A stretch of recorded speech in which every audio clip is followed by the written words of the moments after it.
everyone, it's Raina. So this video is if you have your natal Venus in the ninth house. I don't know, this one slipped away from me because I've done that series long ago, and somebody wrote to me and said, can you do that placement? And I looked at my journal, I'm like, oops. So Venus is the planet of love and beauty. So everybody, when they hear the word Venus, they hear the name Venus, they think of love.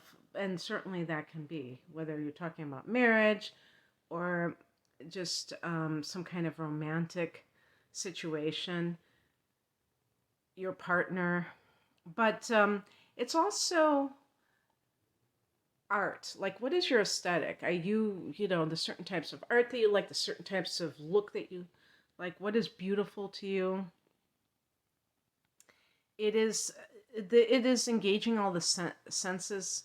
So there's that sensual type of influence, like for instance, something that is beautiful to look at, but also the scent of things and luxury items. The second house is ruled by Venus under the sign of Taurus. Venus also rules the seventh house under Libra. And the second house under Taurus is the house of the money that you earn and possessions. So luxury items are considered connected to Venus. They're not necessarily necessities, but they are things that you really want to have that are very luxurious. And by the way, I'm getting this information from advancedastrology.com, so I want to thank them. That website has helped me to kind of flesh out my ideas when I do these videos. And by just providing some of the key words. And one of the things that they mentioned was diplomacy, tact. And I was thinking, well, what about if a sign doesn't have tact? Because like Venus and Aries might not be very tactful because it's just so blunt, And I guess then it would demonstrate that. It would say, well, I don't know if tact is really a thing from this particular sign. But with because we're talking here about Venus being in the ninth house, it is going to be in Sag's house. And the ninth house in astrology is ruled by Sagittarius, and Jupiter is the ruler of Sag. So there is this connection to anything that expands your life. So foreign countries is a big one, but also the cultures of those countries. And because we're talking about Venus here, a person who has this placement can be attracted to individuals who are from another country, another nationality. And the reason I have to say both of those things is because you can be coming from a different country, but you may have a specific nationality. I mean, I'm American. There are people who are, native, maybe they're from Saudi Arabia and they were born in the United States. I don't know if that's, I don't know when people started coming here from Saudi Arabia in large numbers, but let's just say that's somebody who's actually born on American soil, but they have the ethnic influence of Saudi Arabia. They are Americans, so that's their nationality, but their ethnicity is Saudi. And, or you could say like Indian or something like that. I'm not a Native American, but from India. They might be born here, but they have this cultural that's very strong. They might have it, maybe not in all cases, but they might have it. So either one of those things can be very appealing to you, and it might be your type of person. I have heard, I remember, I could have sworn I heard another astrologer saying race, even a person from another race. And I think that if we broaden this definition, it could be something like that, because the ninth house is about expanding oneself, and that includes the mind and, anything that is related to prejudice would be the thing that you would rally against with this placement.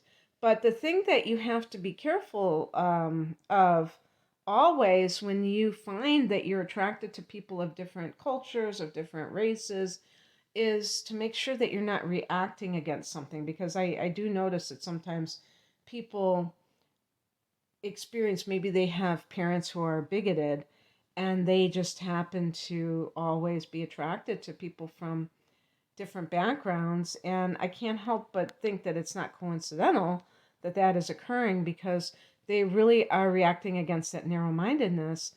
But are they really attracted to that individual, or are they attracted to that person's race or ethnicity? That's the real question. Are they really seeing the whole person in that person? A person's ethnicity is not really the most important thing about them. And another thing too that I want to point out is that this placement is like having Venus in Sagittarius.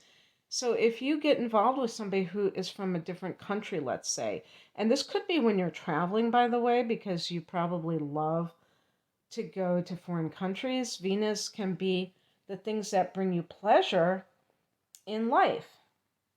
And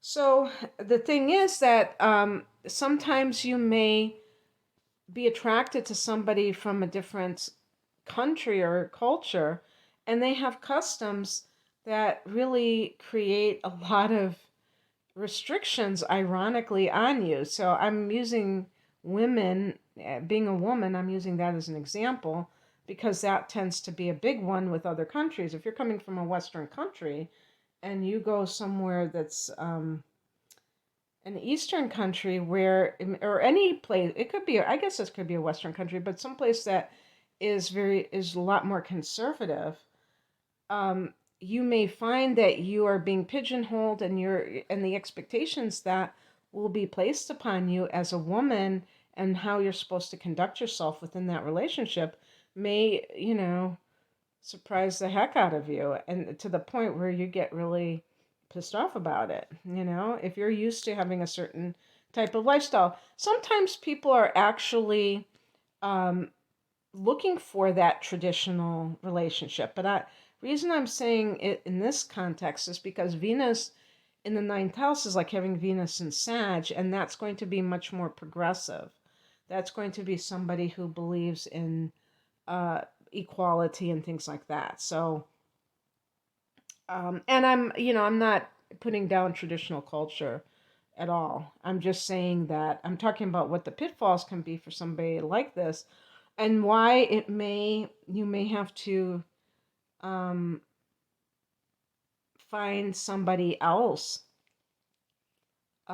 Maybe you can't make it work because, and that would depend on other factors for sure. If your sun sign is Cancer, you may be willing to submit to that relationship in that way. Or some, water sign.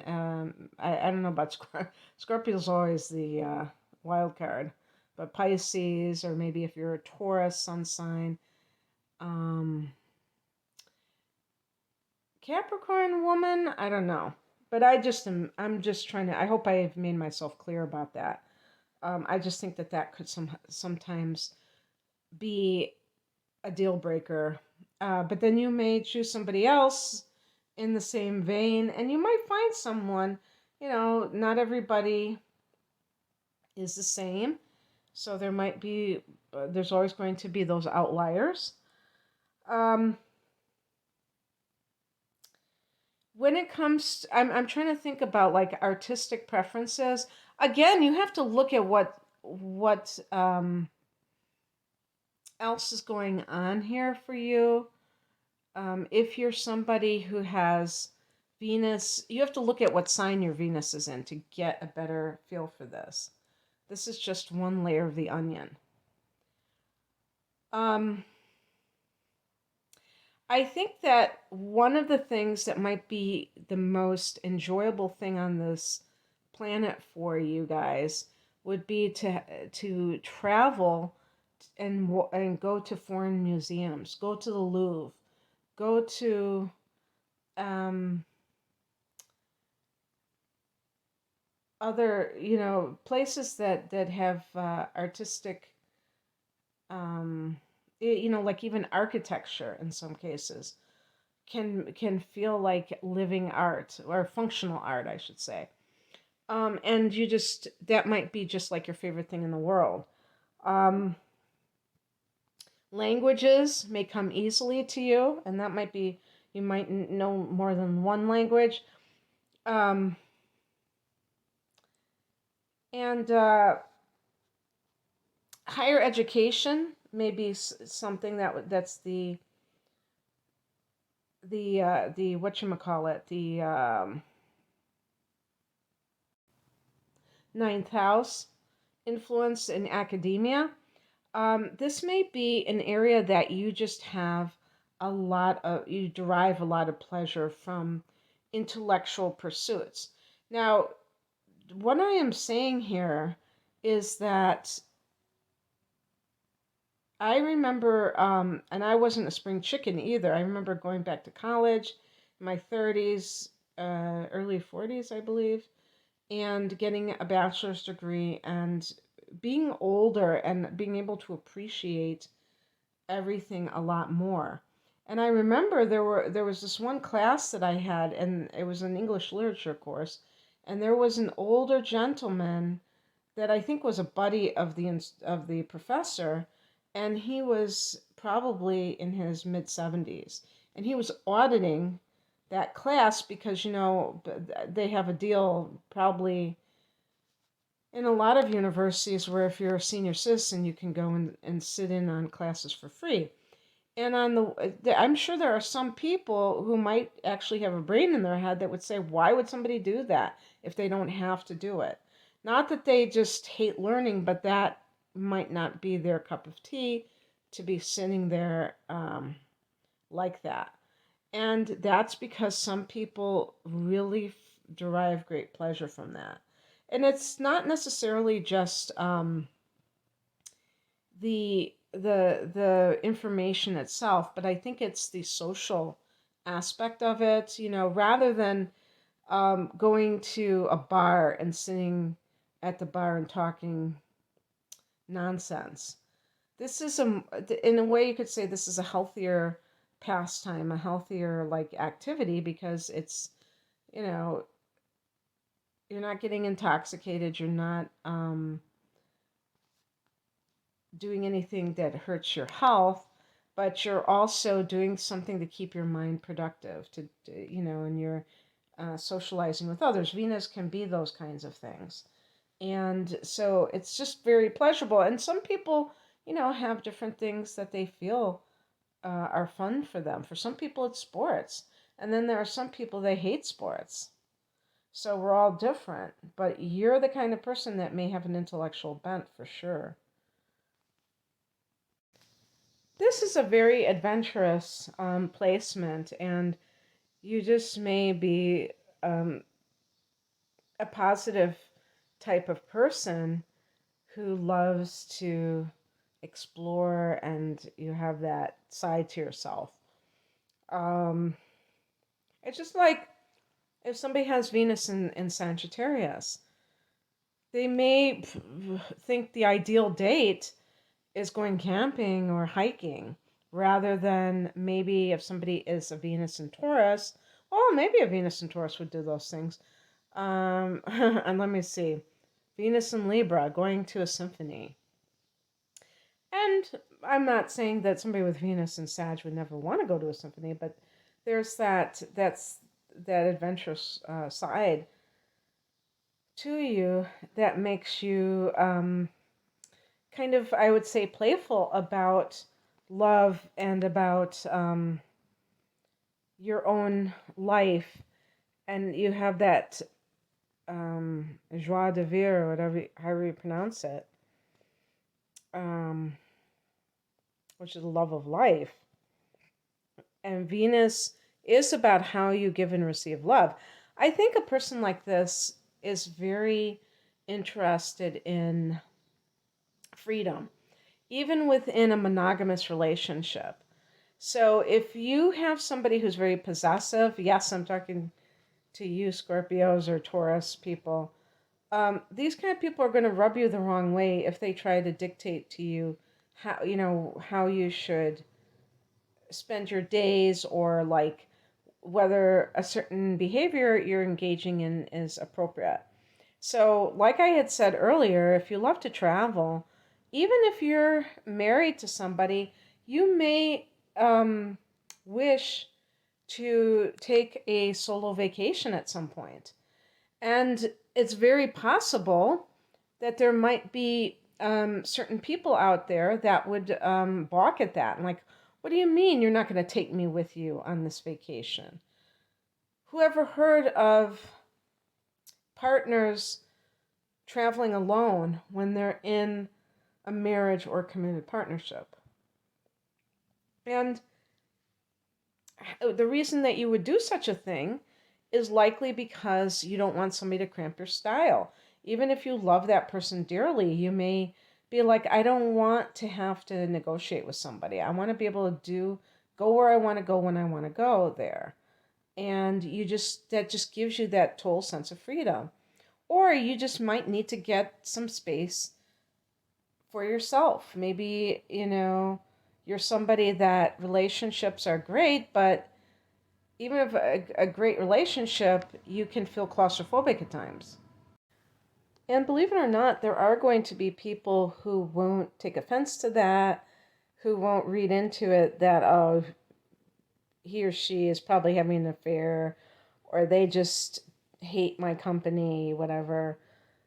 They will appreciate that because maybe they're the same way. And they think to themselves, okay, well, that person's doing that. I can do something else. So you have to really understand all parts of yourself. A lot of people are not just cookie cutter. And that's what kind of confounds them, because they're feeling a little bit of a pull from different directions. And this is why I say look at the sign it's in as well, because you might have a more traditional Venus. Maybe your Venus is in Capricorn, but it's in the ninth house, and you can't understand why you want that time to yourself. You can't, those solo vacations, or that you just need to get some space between you and your significant other because you really do love them, but you don't want to be with them 24/7. So that can help you to understand that, because we do sometimes have competing desires. Okay, that's what I have for you. I hope that this resonated. If you would like a personal reading, the link is below. Take care. Bye.